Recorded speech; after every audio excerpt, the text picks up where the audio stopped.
Hello guys! Welcome again to my vlog. Sana panoorin nyo ito hanggang sa huli.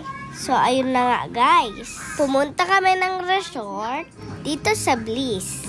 At malapit lang ito sa amin. Wala po kasing ilaw guys. Kaya dumiretso na kami dito. Kasi sobrang init. Kayo, saan ba kayo pupunta? Pag walang ilaw at mainit, buti na lang talaga at natuloy kami. Ayan na si Mama Ruby at si Tito Paul at si Case. O diba natutuloy? Pagbiglaan ang plano. At ayan, kompleto pa nga kami. Yan si Tita Barbie, Tita Betbet, Tita Mitchell, Mama Ruby at Mama Mita, kapatid ko at si Biden at syempre ako. Swimming lang ako ng swimming dyan hanggang sa umitim na ako.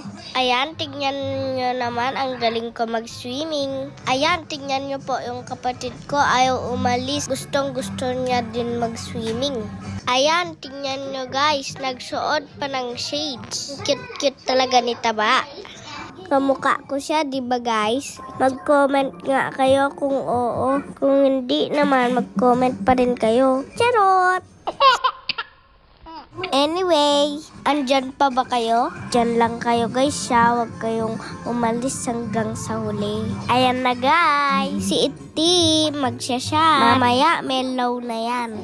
Ayan si Mama Bea. Ano kayang ginagawa niya? Yan Iti, mag-shot ka lang. Mamaya, iiyak ka na naman. Ayan po guys, nagtitiktok yung dalawa. Sino ang mas magaling? Yung kalbo or yung may buhok? Please comment down below. Ang galing talaga ni Dudo at Ate Dinah. Palagi po yan nagtitiktok. Na full niya yung cellphone niya kakatiktok. So guys, pagod na po ako magsalita. Noorin nyo na lang hanggang sa huli. Music play.